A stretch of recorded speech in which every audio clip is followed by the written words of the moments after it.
Greetings, ladies and gentlemen. Today is June 9th. The D-backs lose their ace. The Reds gain a bat, plus more. Let's talk about it.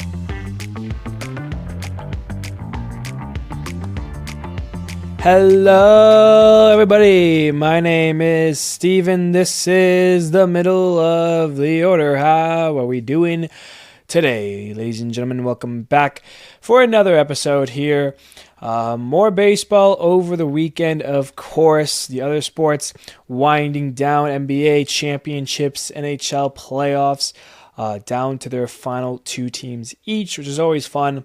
But nothing is more fun than some baseball. And some good baseball was played this weekend. So to keep things shorter on today's episode, let's dive on into our series recap. Leading things off, we've got the Marlins and the Rays. The Rays take a 4-3 victory to open up this series.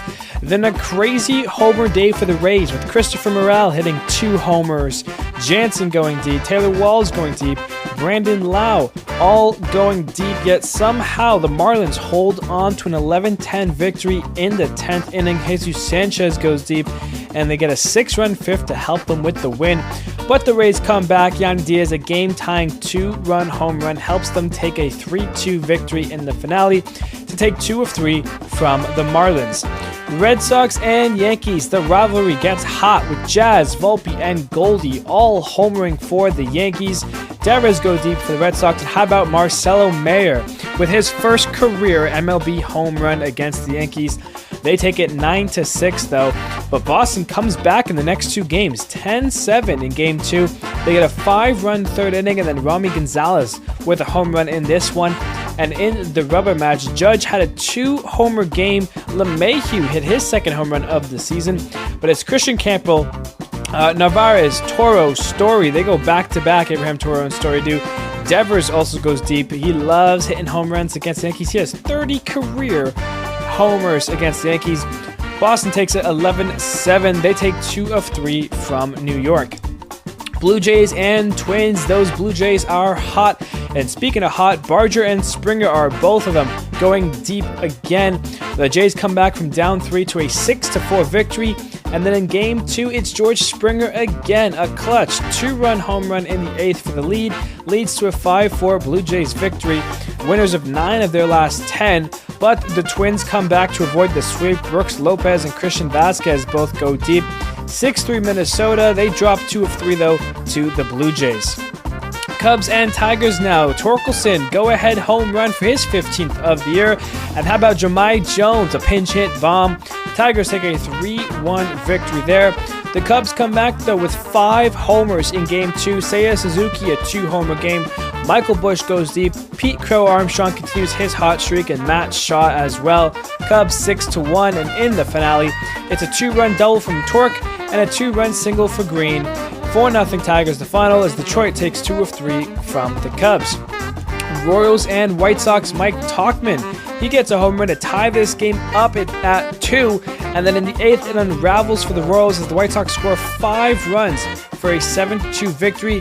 That continues into the next day as Tim Elko and Chase Medroff both go deep. The White Sox take a 4-1 victory, but the Royals were not going to get swept. Salvador Perez, Bobby Witt Jr., past and current stars, both going deep. 7-5 Kansas City. White Sox, though, taking 2 of 3. How about that? Astros and Guardians. Brendan Rodgers gets his 2nd home run of the year and his first hit since middle of May for a 4-2 Astros win. Yandy Diaz gets a homer in game 2. J-Ram homers later on to tie the game up in the 7th inning. We go to extras where the Astros score 2 in the 10th. The Guardians do not score. Astros take a 5-3 victory in extras, but the Guardians avoid the sweep. Bo Naylor gets a home run in that final game, a 4-2 victory for Cleveland. Astros take 2 of 3. The Orioles and the A's. The A's get a 5-4 victory thanks to 4 runs in the 3rd. Dylan Carlson and Jackson Holliday both homered for Baltimore, just couldn't do it. But in game 2, it's Ramon Laureano, it's Colton Cowser. 7-4 Baltimore, the final of that one to even up the series. And in the final game, it's 5-1 A's, the final there. Max Muncy getting his third home run of the year as the A's take 2 of 3 from the Oilers. Mariners and Angels now. This was a fun series. Travis d'Arnaud hits his second home run of the year to help the Angels to a 5-4 victory. And then in Game 2, Chris Taylor gets his first home run of the year and his first as an Angel. Joe Adell, he gets a 2-homer game as well to help him out. But the big dumper, Cal Raleigh, he strikes again, a 2-homer game for his 25th and 26th homers on the year. He's on a crazy pace. The Angels, though, win it 8-6. But the Mariners continue with that rally, 2 homers late into the night there. A 3-2 victory in the finale there. Angels, though, take 2 of 3 from Seattle. Rangers and Nationals. Alex Call goes deep in the opener as the Nats beat Patrick Corbin in a little tried to go for revenge but couldn't get it game. 2-0 Nats in that one. Rangers come back and Marcus Semien drives in 4 with the help of an error.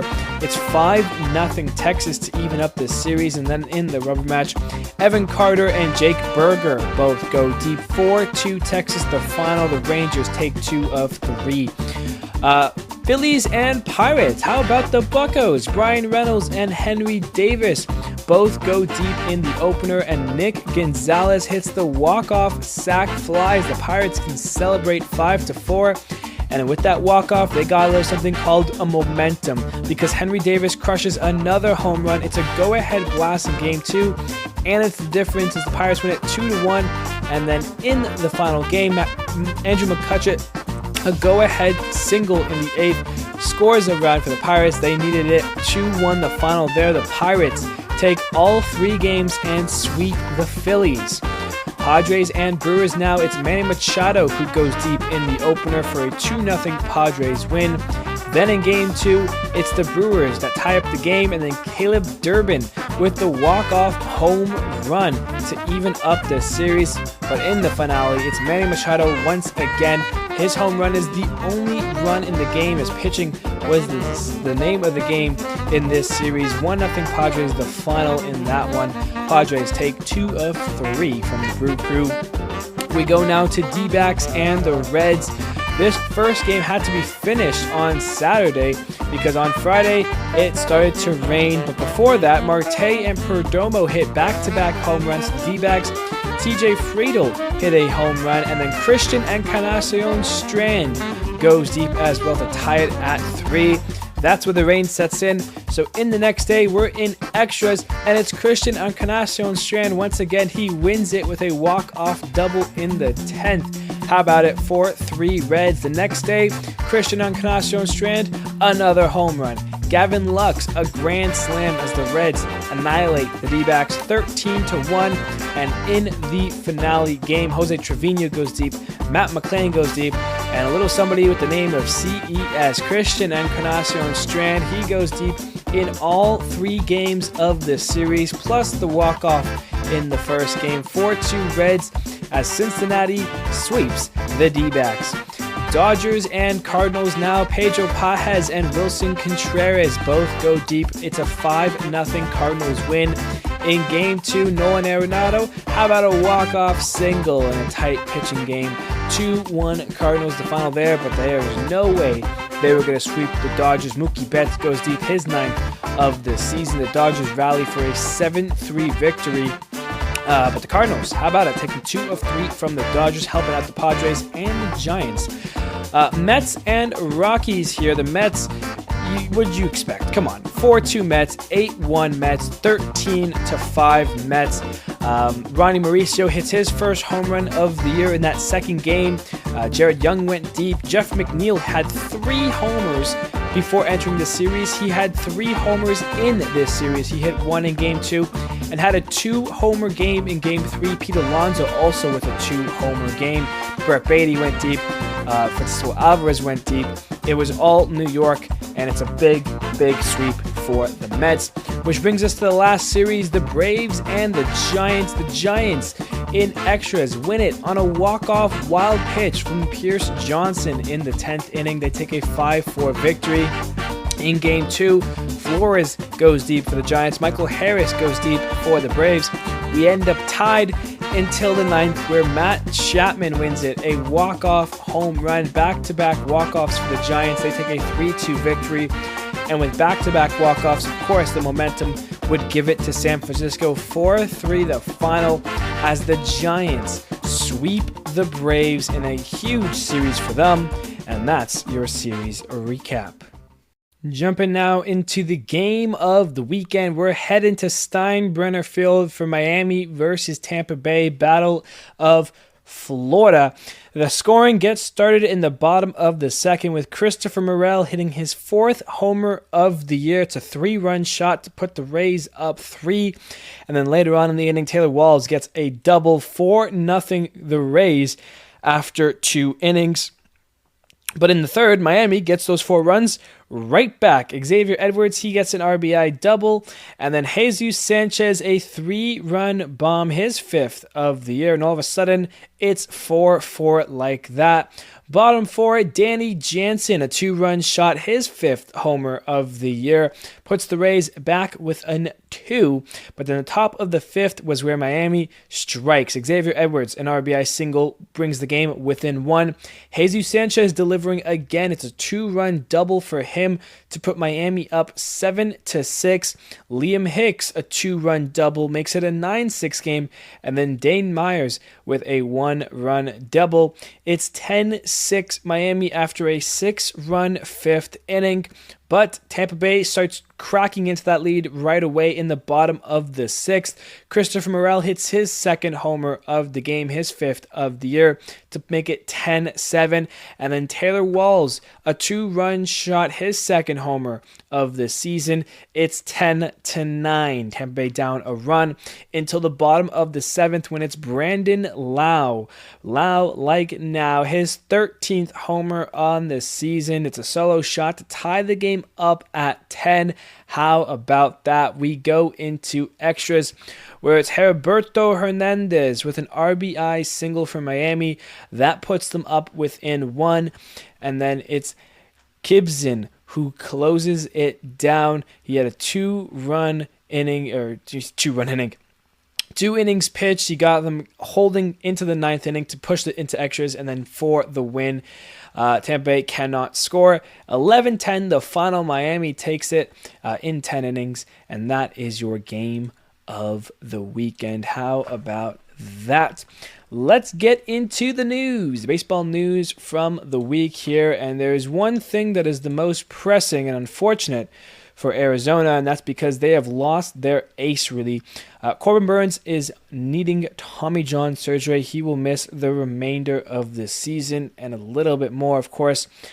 Burnes signed a big contract with the Diamondbacks, and it's an unfortunate blow for Arizona, really, because every time they, you think they can get hot, they always have these crazy games with all this momentum that they either lose or gain.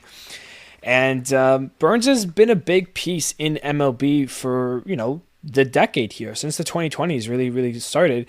I mean, 2021 was his Cy Young campaign. But really since then, 2021 to 2024, in those 4 years, he was an all-star all 4 times, 3 with Milwaukee and 1 with Baltimore last year. He's been a top 10 Cy Young finisher since 2020, since COVID. So the last 5 years, he's finished top 10 in Cy Young voting, of course, winning it once in 2021. He's led it in ERA that year. He's led the league in strikeouts before in 2022. He had 243 Ks. Last year with Baltimore, finished 5th in Cy Young voting. He had a 2.92 ERA. And if you take a look at just from 2021 to this year, including the starts this year, he has a 2.91 ERA, 136 games, 51-32 record with 18.6 WAR. And then, you look at his starts. I mean, 28, 33, 32, 32. Like, he's been healthy. He's been pitching. He's been a star. And now that Arizona has him, he gets hurt and has Tommy John surgery, which is a big blow for the Diamondbacks because they're the team that's like punching themselves in the foot. Every time they get close to 500, every time they get to 500, even a game over 500, they end up losing 2 or 3 straight and then just falling back down the rabbit hole. which is really unfortunate. They entered the weekend at 31-31. They got swept by the Reds and are back 3 games under 500. And when you think of how good the Dodgers are and the Padres and Giants who are currently chasing those teams, you'd want Arizona to be in the mix, and it just sucks because they, haven't been able to get kind of back in there. There was a time where, it was the Dodgers and then the Padres, Giants, D-backs as the wildcard teams. The D-backs have really fallen out of that and now are in a tricky situation losing Burnes. Not to say the team isn't bad. They still have plenty of talent throughout the lineup. And when you look at the rotation, they still have arms. Brendan Pfaadt has been really good this year. Ryan Nelson has helped out. He's going to have to help out even more now. Merrill Kelly's been solid. For me, the big difference has been Zach Gallen, who's really struggled this year, compared to recent years. He just really hasn't been himself. He's 4-8. And just not really, holding his own. A 5.15 ERA, considering, the last couple of seasons, he's been getting sub 4, like 3.4, 2.5 ERAs. Zach Gallen, now with Burnes going down, he needs to step up. He needs to right his season ASAP. If the Diamondbacks want any chance to stay competitive this season, this is an important step for them to take. So hopefully, Burnes is able to recover and we see him healthy, ready to go back next season, middle of next season. But until then, the D-backs have a hole to fill, and they're going to need to fill it. Moving on here, let's talk about the Reds, going from the D-backs, who just got swept by the Reds. We'll talk about the Reds, more specifically, Christian Encarnacion Strand. If you forget the name, he's been around. He's got a couple of nice seasons with the Reds, not really to anything crazy. His first season was in 2023 where he made his debut. Played 63 games, had 13 home runs and 805 OPS. He was solid. Last year, didn't get into too many games, only 29, but he did struggle in those games. Only 2 home runs, a 190 batting average, a 513 OPS. This year, he was off to a nice start. He was on the roster from day one, was, good in March, solid in April, but he did get hurt and then hadn't played a game since April 16th.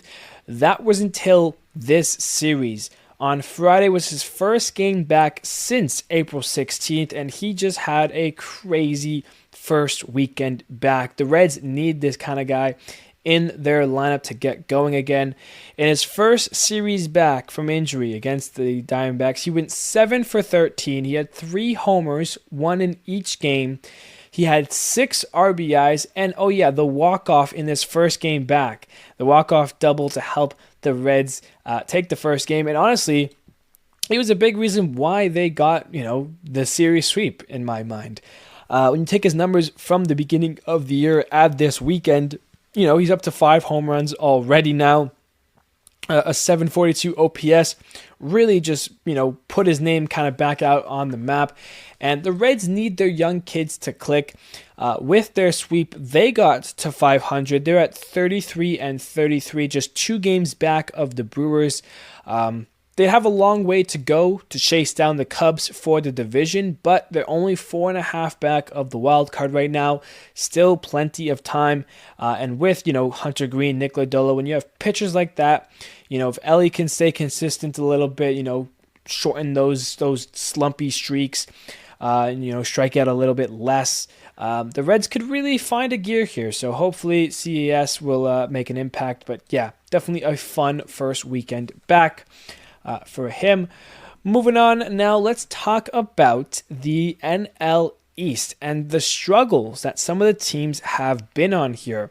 Obviously the Braves started the season really cold. They found some form, got some momentum back, was able to take 3rd place, and was really, about to start chasing down the Phillies, the Mets, trying to get competitive again. They get Cunha back, Strider's healthy, even though Strider's been, part of the problem really for Atlanta. He's 0 for 5. He's really not found himself since being able to come back from Tommy John surgery there. The Braves are on a big blunder. They're 2-8 in their last 10 on a 7-game losing streak. They've gone back from third into fourth. Let the Nats have passed them by about 2.5 games, which is the same amount of distance they are from Miami. So the Braves in fourth are just as close to fifth place as they are third place. Not what you want to see. They're about 10 games back of Philly for second, so they have a lot of work to do. But yeah, the battle between the Mets and the Phillies have been a close one. We saw Philly take it over for a little bit. That is no longer the case because they have been slumping hard. They're 1-9 in their last 10 on a 5-game losing streak. They just got swept by the Pirates, which is not the team that you want to get swept by. The team that's 26-40, that has a generational talent that they can't get wins, that is not exactly the team you should be losing to. And now they're in a sticky situation because they get the series against the Cubs coming up. So not ideal there. And the Mets, I would say, have taken advantage of these two teams slumping because they're 8-2 in their last 10 on the 3-game winning streak after an absolute annihilation of the Rockies. And now the Mets get a series against Washington. The Mets have, they played the White Sox. They got the Rockies. The Mets are in a really easy part of their schedule. And with Philly struggling, with the Braves struggling, they have taken full advantage of it. So credit where credit's due to the Mets. If you're the Phillies, take a quick look in the mirror, reestablish yourselves, and get back to cooking because, the division's not over. It's only a 4.5, games back now, but you got to stay competitive in the games with the Mets have these easy ones. Obviously your time will come, but you can't be dropping these games. You can't be getting swept by the Pirates. That just can't happen if you're Philly. So a little bit of two teams slumping in the East, giving some Mets some breathing room here. And we'll see how the rest of that season can go. And speaking of the Braves here and their slumping matters, we got to talk about Craig Kimbrel. We talked about, the Braves brought him back. Like, this is exciting. Oh, it was a AAA thing. Oh, he's getting the call. And he's DFA'd like that. What? Like, what are we doing here, then? Why would you bring him back for a game? Like, was he announcing retirement? Like, what's going on here? And it wasn't even like, oh, it's a game, and then he gave up 12 runs. No, he had a decent outing. He pitched on Friday. He had gave up a single to Ramos. Ramos got caught stealing. Okay, first out. Then he walked a batter. Don't worry about it because he picked them off. And then he strikes a batter out. An inning pitched, a strikeout, a walk, a single. He picked off a batter. Solid inning, you think. It's like, okay, maybe he helps out the Braves bullpen a little bit. He's been here before, veteran presence. And they DFA'd him. So, not sure what the idea is there for Atlanta. Congrats. Cool. I really have no idea what to say to that. Very peculiar stuff there from the Braves. Not sure why they would have gone through all the trouble of signing him, letting him build himself up in AAA, just to make one appearance before saying, yeah, thanks, no thanks, when he pitched okay. So, bit of a head scratcher there. We'll see what happens if they end up moving him, if he goes to AAA again, if he goes to free agency. So, a little weird, if I'm going to be honest there.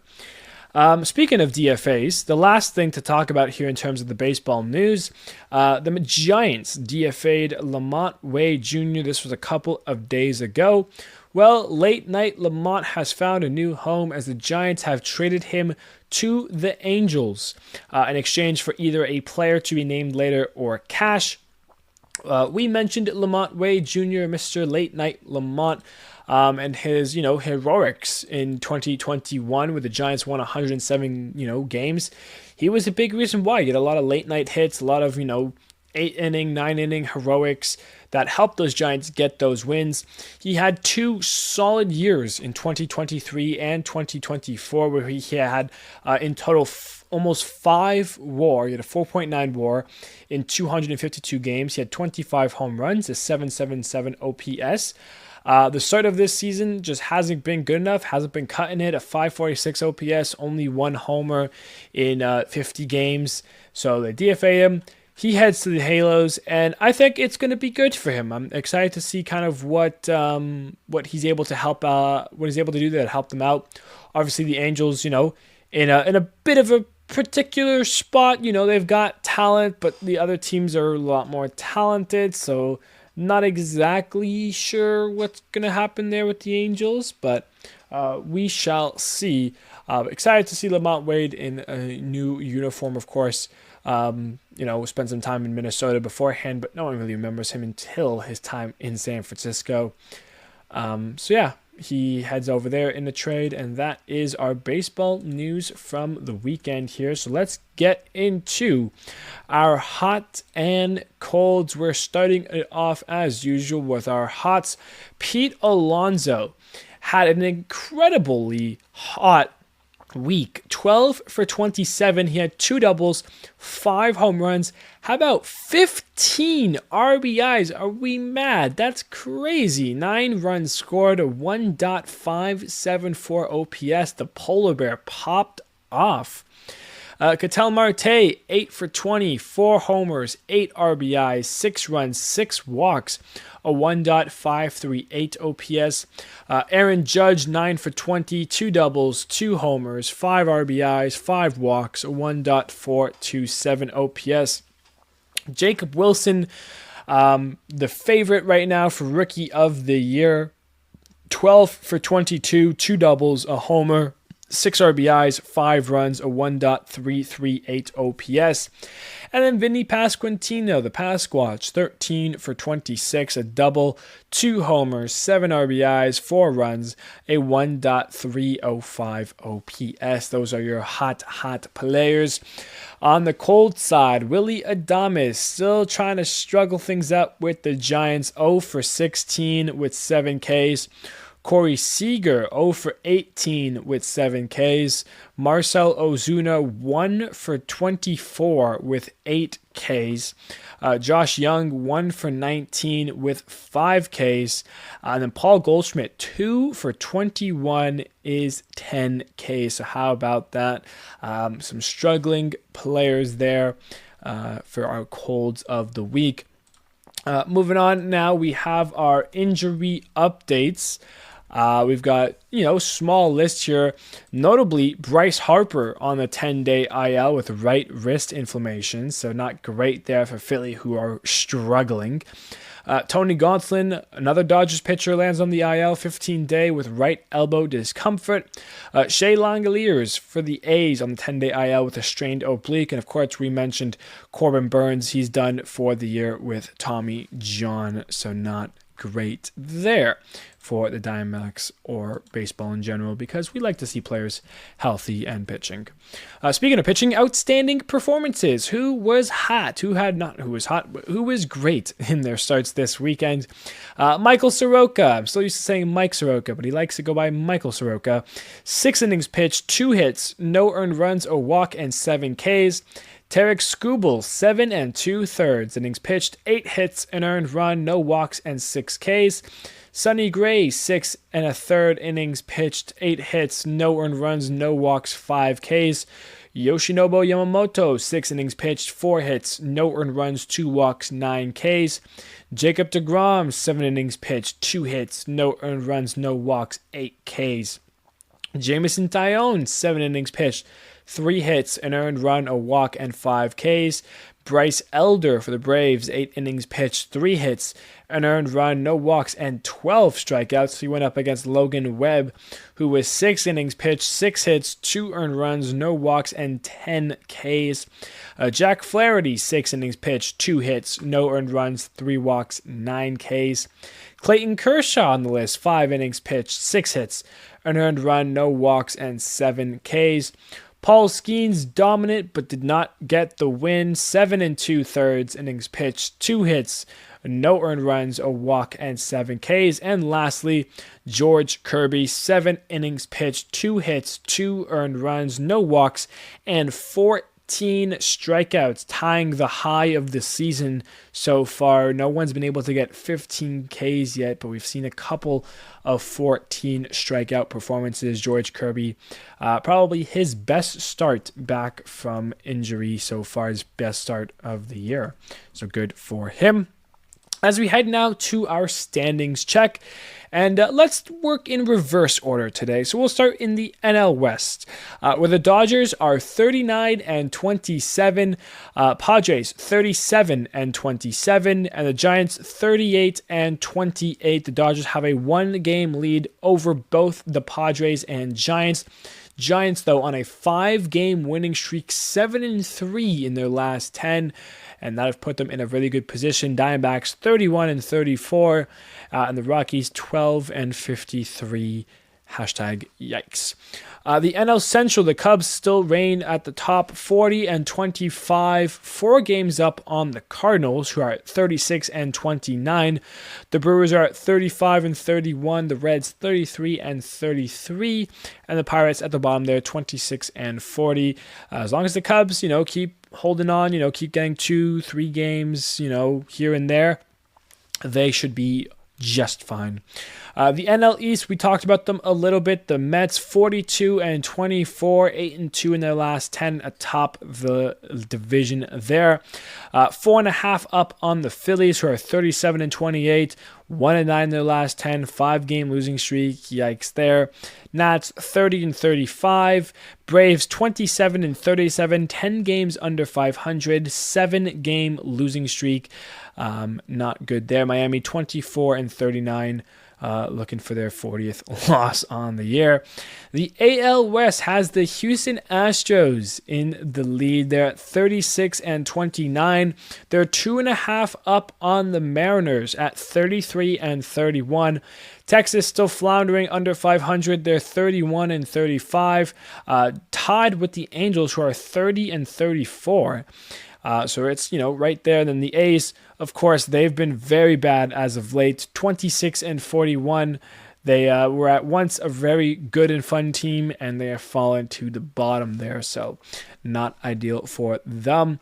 The AL Central has the Tigers and has the biggest gap between first and second. The Tigers, 43 and 24, are 7 games up on the Twins, who are now in second place at 35 and 30, half a game up on the Guardians, who are 34 and 30.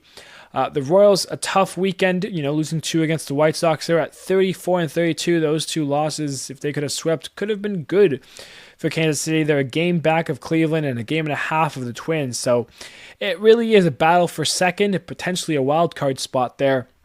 White Sox 22 and 44, they're just bad too.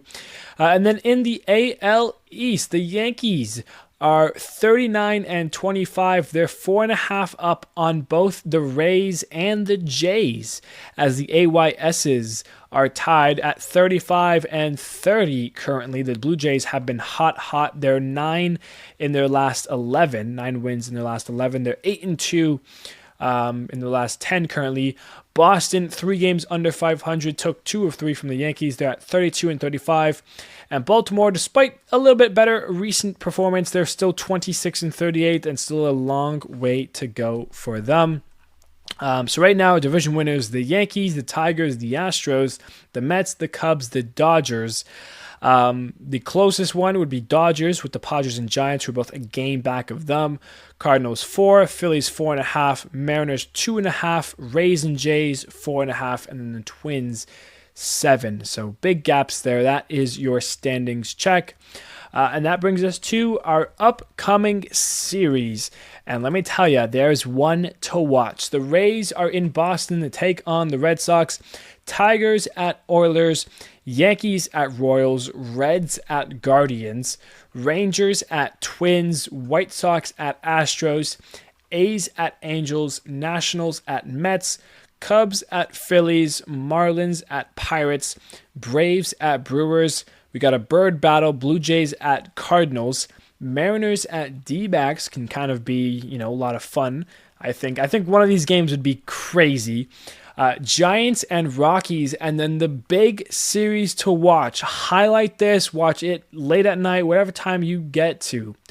Dodgers at Padres. The first time these two teams will face off this year. And the Padres are a game back of the Dodgers. So I believe it's a 3-game series. I will do the double checking really quickly here just to make sure. Game 1 tonight, Dustin May versus Nick Pivetta. Game 2, we have a TBD versus Dylan Cease, who's been pretty bad this year. 1-5, a 4.72 ERA. Then on Wednesday, they get a day game with Randy Vasquez going for the Padres, Robleski for the Dodgers, 1-2 with a 7.2 ERA. First I'm hearing of him. And then no game Thursday. So a 3-game set between the Dodgers and Padres. If the Padres can take 2 of 3, that would put them tied with the Dodgers for first. If they can get a sweep, that would put them a game up on the Dodgers. So definitely some big stuff going on. And, the Giants with the series against Colorado has a real opportunity to strike, really, because if they're going to be battling it out against each other, the Giants can get some easy wins against Colorado, and maybe we'll be talking about the Giants in first place on Friday. So some big stuff happening in the NL West this week, and that is going to do it for our episode here today, ladies and gentlemen. Thank you, everybody, so much for tuning on in. A little bit shorter than the most recent episodes, of course, but Players of the Month are always going to be long. And we're going to get into the high tales of June. Vote for the All-Star. The All-Star game happening soon, but the voting is currently going on. Vote for your favorite players. Vote for your most deserving players. And we'll see you next time. So, ladies and gentlemen, thank you, buddy, so much. And I will see you on Friday.